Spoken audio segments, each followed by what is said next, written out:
Now, I'd just like to introduce Mr. Greg Mullins. Are you there, Greg? Yes, I am. You are there? Good. Well, all right. I'll just get over here a bit. Right. So, Greg, many people would recognise after the bushfires. Greg's had a long career in firefighting as a volunteer, and well, he's retired now, but as the Commissioner of New South Wales Fire and Rescue, and is now working with a number of organisations on the impact of bushfires and climate change, or climate change on bushfires. So I'd like to introduce Greg, and he will run us through what his view of the future might look like and what happened, and he's open to questions after that. Thank you, Greg. Thanks, Peter. Good morning, everyone. And Rob, that was really insightful. Thank you. That was amazing. Look, before I start, I'd just like to say that there'll be a number of you who've suffered loss through these fires, and I just want to acknowledge that loss. I hope that nothing I say triggers anything. I will be talking about the fires and the impacts of the fires. So, yeah, my heart goes out to you. I was down at Bateman's Bay fighting fires on New Year's Eve and fighting fires throughout the state prior to that. And I have some insight into what you've gone through, but not from a personal perspective. So I know you're doing it tough. Someone just said, can I change the lighting on my face? No, I'm in a room with bad lighting, sorry. This is as good as it gets. And you can't see all the blotches on my face with it like this anyway. What I'm going to talk about today, I'll talk about how bushfires are changing, impacts of climate change. I'll explain that as best I can in a short period, and what that means to disaster response and preparedness and resilience. Little bit about me. I started fighting fires in 1971, was my first big fire with my dad. Grew up on the northern beaches or northern suburbs of Sydney, surrounded by National Park. Dad was a volunteer firefighter for 63 years. So my earliest memories of him was just heading off, looking out over the hills at orange glows and wondering which one Dad was trying to put out. So I started fighting fires as an early teenager with Dad. By the time I was in the Bushfire Brigade, as it was called at the time, by the time I left school, did my high school certificate, I knew what I wanted to do. So I went into the Fire Brigade, full-time Fire Brigade, 1978. I was commissioner for just under 14 years and retired in 2017. And I went back to the Bushfire Brigade where I fought so many fires with Dad. So I'm currently a deputy captain at Terry Hills and a deputy group captain for Northern Beaches Rural Fire Service. So I've fought a lot of fires this year for the last season: Casino, Wallumbay, Howes Valley, Blackheath, Warragamba, Bargo, Bateman's Bay. And I've studied bushfires in Spain, France, Canada, and the US. So been to a lot of fires. Now, so a bit of background. So the New South Wales bushfire seasons had always been cyclical. I remember growing up, my father would point out certain wattles and different things that would flower early, and he'd say, gee, it's probably going to be a bad year. It's warming up quickly. These shouldn't flower until a month later. We better get prepared for a bad season. But about once every decade, you'd get a bad fire season. You'd get fires just about every year.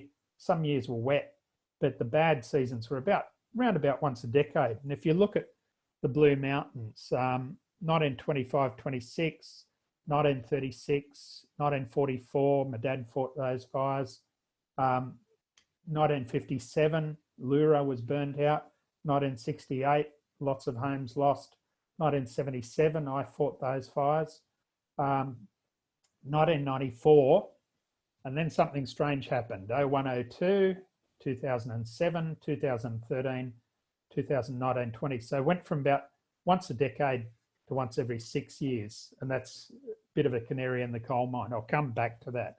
Fire seasons in Australia shift progressively south. They start in Northern Territory has a season in winter, but then Queensland, often starting in August or sometimes July, mainly southeast Queensland, shifts south to the northern tablelands of New South Wales, then to central New South Wales, then the south coast, then Victoria, Tasmania, South Australia. And what that meant, the progressive onset, was that fire services could share firefighters and equipment, aircraft, fire trucks. So we're able to, as one fire season finished, we could move on and help another state.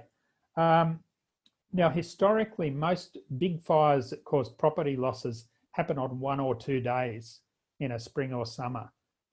You look at Black Saturday in Victoria, 16th of February, I think it was, 2009. Ash Wednesday. So these days have names because it was one day of really bad weather. And in New South Wales, that was pretty much the case too. So most of our bad fire seasons over the last century or so were preceded by drought. And they also coincided with an El Nino event. And I won't go into that, I don't have time, but I think most of you know what an El Nino is. Generally hotter, generally drier. So that was a thing. Now, our previous worst fire seasons have all been in the last 2 decades, or 2 or 3 decades. So 1994, 206 homes lost in New South Wales, 800,000 hectares. 0102, I think it was 126 homes lost, 744,000 hectares. 2013, 222 homes lost. That's not counting 52 in Coonabarabran in January that year, and 118,000 hectares. Then we come to what we've just experienced in New South Wales, 2,448 homes lost. So it's 1,000% increase on our worst ever year before this, 2013, and 5.52 million hectares. So you're talking scales of magnitude, and I'll talk about why shortly. So when did things start to change? For me, it was 1994. I was in charge of the Lane Cove National Park fire. Then I worked in the Blue Mountains, Terry Hills. So that went for weeks. Now, what was remarkable about those fires was they did go for weeks. They started up around Grafton, and we got many days of what we called extreme fire danger in those days, which is now could be severe, extreme, or catastrophic.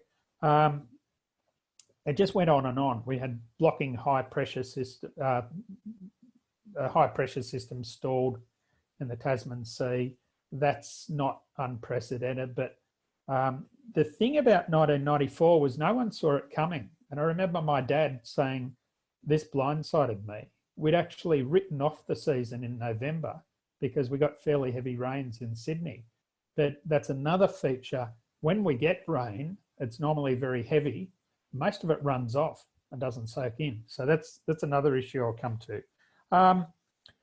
We had what I call savage weather, strong winds, very low humidity, very high temperatures. You get this incredible evaporation, and the Bureau of Meteorology call them drying events. So you don't need a long run up to get a bad season anymore. So predicting a bad season is very, very difficult, because all you really need is 3 or 4 drying events, major drying events. So temperatures above 35, relative humidity around 10 or less, and strong westerly, northwesterly winds. It dries everything out, because underlying all this is a 20-year drying trend. There's just not the moisture in the landscape that there used to be. And I'll get onto that. So what are we seeing? Hotter, drier weather, more days of very high fire danger and above, and longer seasons. So let's dig into a bit of detail. So what is climate change doing? And I don't have sufficient time. I'm not a scientist. I'm not going to try and impress you with references and everything, but if you're interested, please go to the Climate Council website, climatecouncil.org.au. Lots of papers, some of them I've co-written with people like Professor Leslie Hughes, Will Steffens, Professor Will Steffens, and the Emergency Leaders for Climate Action webpage, which has a link on the Climate Council. So we've got all our submissions to the Royal Commission, New South Wales Inquiry, etc. I think you'll find them very interesting. They're all referenced. So bad seasons, as I said before, bad fire seasons are now more frequent. They're not once a decade. They can be every 5 or 6 years now in New South Wales.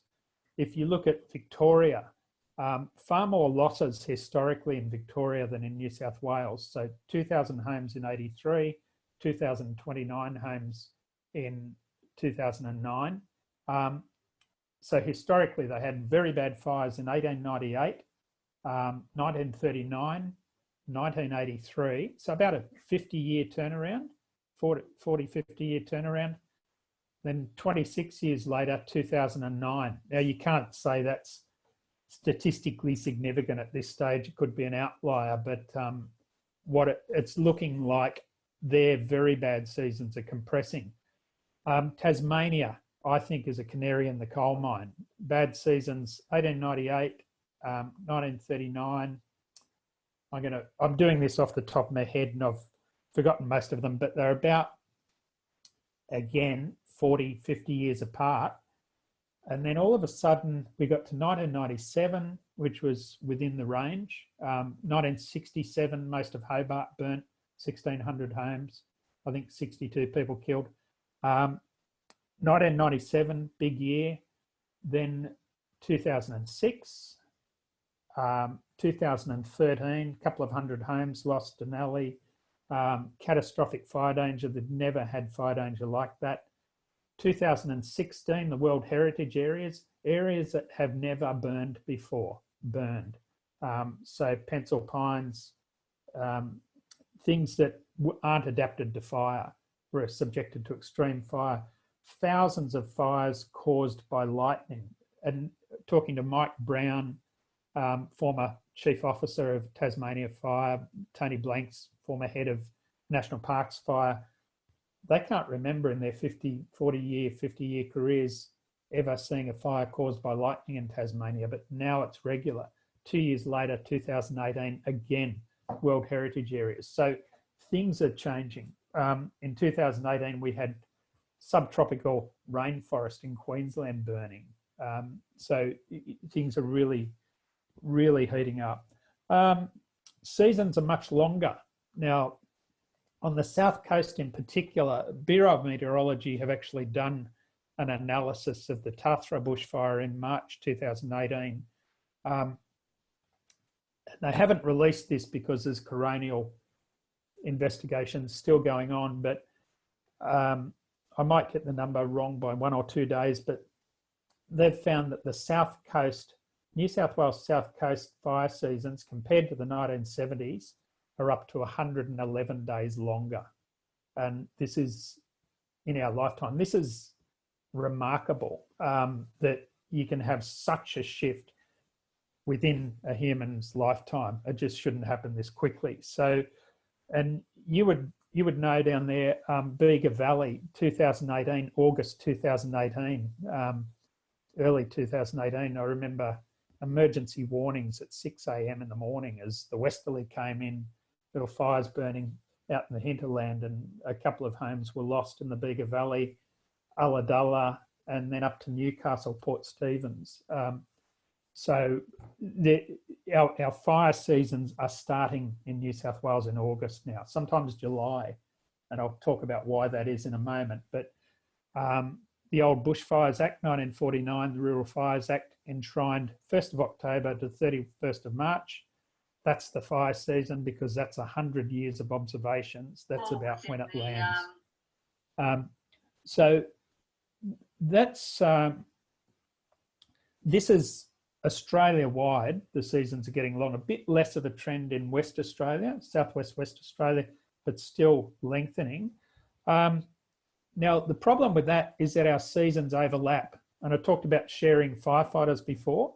So what happened this year, we had a lot of help early on in northern New South Wales from the Country Fire Authority in Victoria, Country Fire Service in South Australia, Tasmania. We had them from all over. They all had to go home because their states started to burn. And this is what is happening increasingly. We're getting overlapping fire seasons, and that's reducing our ability to deal with the biggest fires. I was in California in November at the Kincaid fire up north of San Francisco.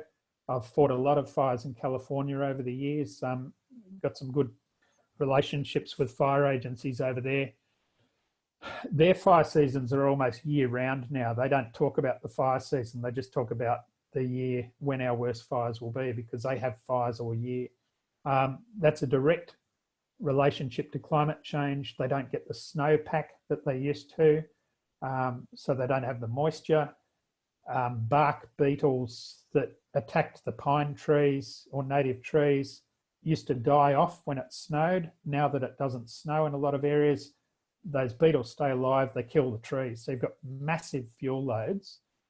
2017, they lost 10,000 homes. 2018, they lost 20,000 homes and 100 dead. And that's firefighter heaven. You can have as many fire engines, as many firefighters, as many aircraft as you want, and they can't cope. So we have Buckleys. So that's overlapping. The drying trend, there's been an 11% reduction in rainfall just in the last 20 years, and particularly on the south coast. Now, and we're finding May to July rainfall up to 20% reduction. And that was when we used to do our hazard reduction burns. So it's too dry to be able to actually carry out a lot of burns. And so we either get heavy showers of rain that stop us from burning, or it's just too dangerous. And we're into the fire season by July anyway, so we can't do burning. I remember I was hazard reduction officer for the fire brigade and for the Blue Mountains at one stage. We used to burn up to October. You can't now because we're actually losing properties in August, which never ever happened before. Higher temperatures, 2019 was the hottest year on record. I think 2.52 degrees above average, which is an incredible number. It's usually fractions. We had a day in Sydney, 49.7 degrees, so just nudging 50 degrees. People said that would never happen. Well, it did. What that does, it increases evaporation. And so the fuel, you've got 20-year drying trend anyway, you've got much higher average temperatures. The extremes are far more extreme. When we talk about fire intensity and calculating it, there's a very simple formula, I equals HWR over 600. So I being intensity in kilowatts per metre of flame front, heat output of the fuel times the weight of the fuel times rate of spread over 600. And you come up with a figure of how many kilowatts per metre of flame front. So that's, sorry, boring, lots of information, but we talk about available fuel. So it's anything anything below about 6 millimetre thickness, say pencil thickness, we measure tonnes per hectare.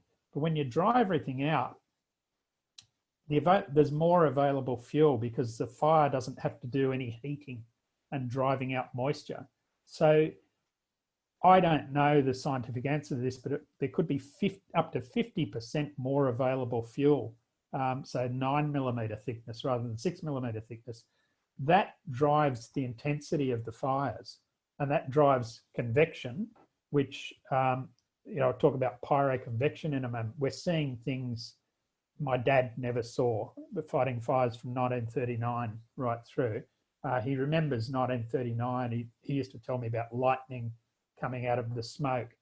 But it's a bit like Legend of the Yeti. People would talk about fire-caused thunderstorms, but never actually seen them. Well, I think I saw about 10 this year. I'll get onto that in a moment. More days of very high fire danger and above. Just to give you an idea of this year, the average for spring in New South Wales since the 1950s is 2 days of very high fire danger or above. The record was 2002, there were 11. This year, there were 21 days in spring of very high fire danger and above. September the 6th has gone down in the history books, was the worst September fire weather ever recorded in New South Wales and Queensland. It was catastrophic, way above the MacArthur scale 1 to 100 was about 118 in Tamworth, I think. We had the fires really ran on that day and then just became too big to handle.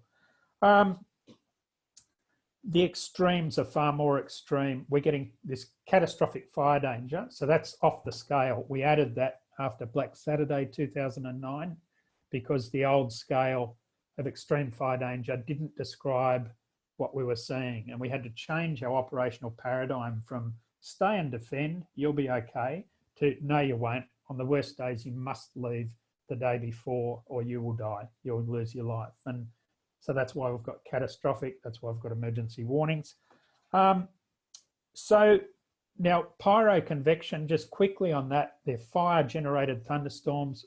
I haven't got time to go into the details, but it's all about unstable atmosphere. So if you heat the atmosphere, it becomes more unstable. Any gas moves more quickly. For the chemists amongst us, it's pretty simple, physics and chemistry. Heat it up, it moves more quickly. So movement between the layers. It allows convection columns from fires to go higher. It acts like a big chimney, draws in at the bottom, condenses at the top, forms a cloud, those big cumulonimbus clouds, storm clouds, pyro meaning fire. So a fire-caused storm cloud. Now, the only trouble with these is they don't generally generate rain, but they generate the downdrafts, the wild winds. They can rip trees out of the ground like they did in Canberra in 2003, throw them around like toothpicks. They can lift up 8-ton fire trucks and drop them on their roof and kill firefighters, as happened near Canberra this year. It was absolutely frightening being out on these fires when these storms formed because you didn't know where the wind was going to come from, and the wind velocity sometimes knocked you off your feet almost. These are the sort of conditions that you just can't deal with. Between 1978 and 2001, there were 2 recorded events in Australia. Since 2001, there's been 78. There appears to have been a 33% increase in these in 2019, and up to 45 additional events since September 2019. This is, no one would have believed this 2 years ago if you tried to tell them this would happen. It's impossible, but it's happened. So we've had the worst fire weather, the worst fire conditions ever experienced. And I'm an old hand now, like my dad was. Dad used to talk about the 39 fires, the 44 fires, the 57 fires. These were something totally different. My friend Ken Pimlott, the fire chief from California, went over there and talked to him about their fires. He's shaking his head. We're seeing things we cannot explain. So, look, I'm mindful of the time, Peter. I don't want to take other people's time, but we've changed everything in the fire agency. Some new fire danger rating systems.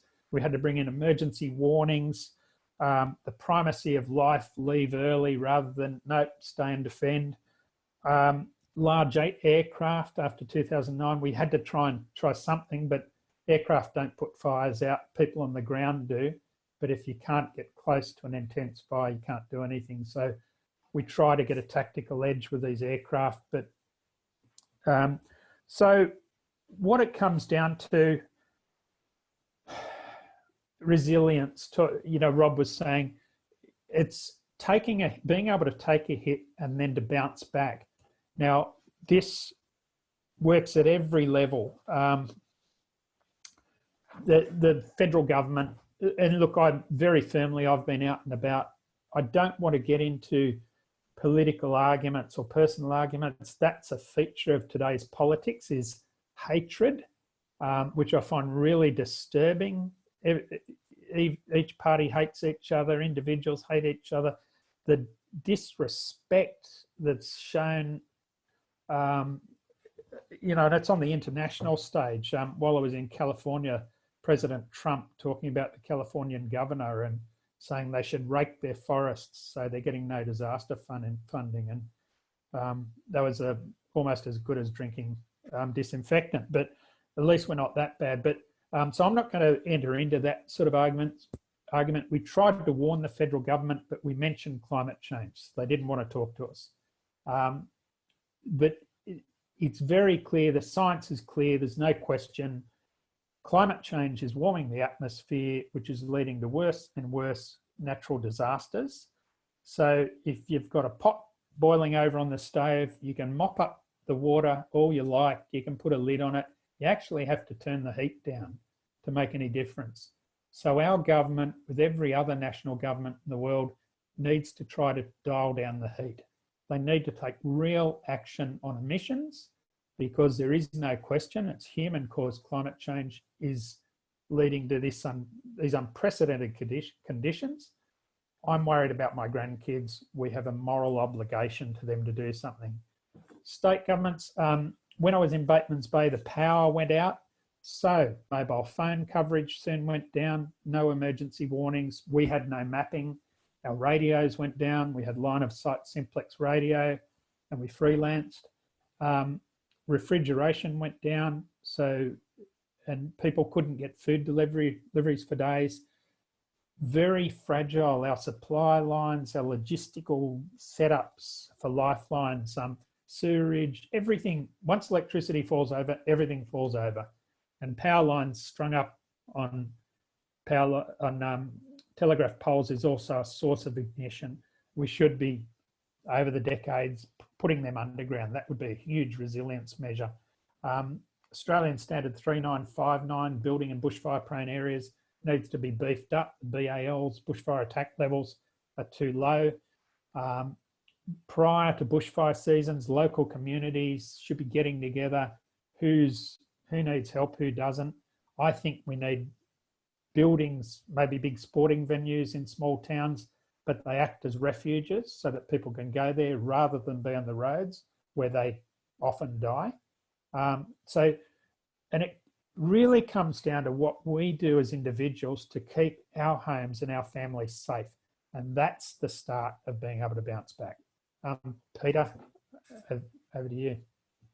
Thanks, Rob. That's very interesting. And there's many comments in chat, as which I'm not too sure if you've had time to click through them, but unfortunately, we're not going to be able to go into many of those, because they're sort of discussions about hazard reductions and preparations and who did what to whom. And a lot of that is very important, but we haven't got the time today to do it. But that is kind of what this forum is about anyway, in the sense that what we hope to achieve here today is somehow start building the connectedness of the community again, and also to try and let people understand how they can have the negotiations with government, be they local, state or federal or wherever, or even their own community, about what they're going to do and how they're going to do it, because these discussions have to be had. So, I mean, there's a couple of questions in here, one of which was about what you were just talking about, what do people do. I'm just wondering if you've got any comments about the rebuilding process. Maybe that's of interest today, about what they might do, or how they might go about that. Yeah, thanks, Peter. Look, I know, a lot of people will just want to build back quickly.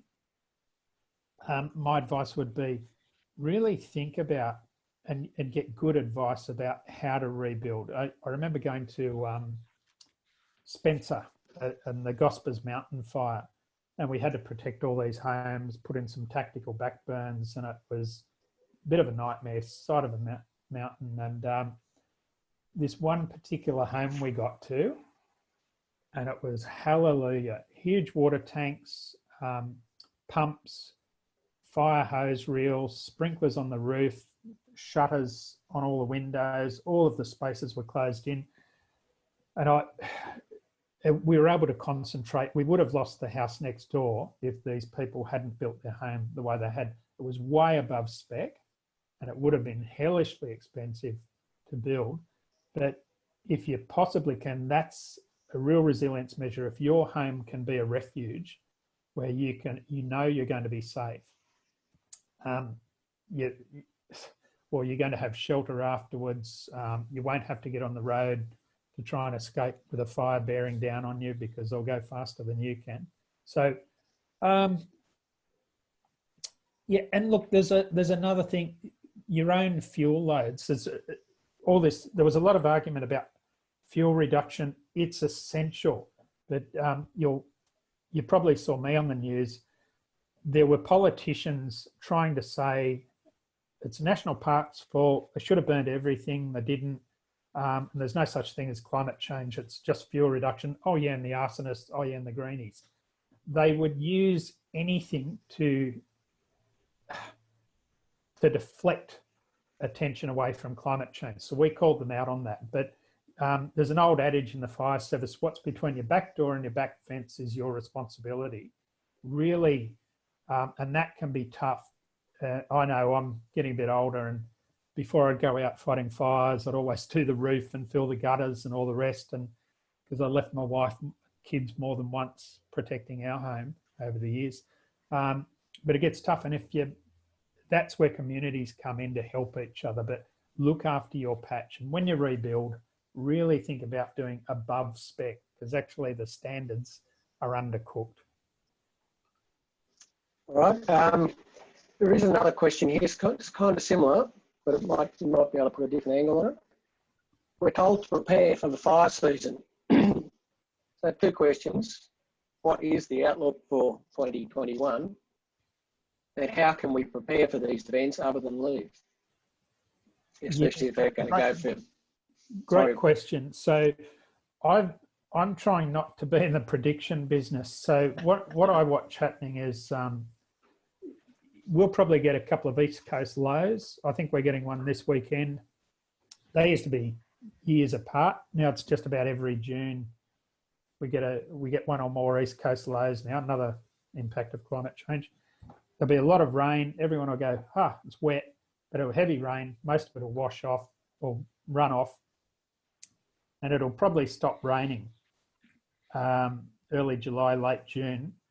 And then the westerlies will start maybe in July, and look, if we're lucky, around November, we'll get the storms, which happened in 2018. We had a big start, but when the last year with the drought kicking in, we knew that there was no indication of that moisture coming through. I don't know. We shouldn't get as bad a year. The Bureau's saying above average, probably 80% likelihood of above average rainfall. Cross the fingers. I hope we have a year off, but it could just dry up very quickly. How do you prepare? Listen, if it's extreme or catastrophic fire danger and you're in a precarious position, please leave the day before. Head somewhere safe, head to a big town, to the city, head to the beach, because you don't want to get caught. Once the fire's coming, you need to shelter in place, because unfortunately, most people lose their lives while they're trying to flee. Thanks, Rob. Greg. We might call a halt to the questions there. Greg's got some plumbing jobs to deal with. And if you're still around, we'll ask questions at the end. You can let me know. But otherwise, thanks for your time and all the discussion. Yeah, good luck, everybody. And yeah, thanks. And yeah, my resilience factor is I've got to go and dig trenches so that my family has toilets that'll flush at night. So bye, everybody. Thank you. I can see you clapping. Thank you. Really appreciate it.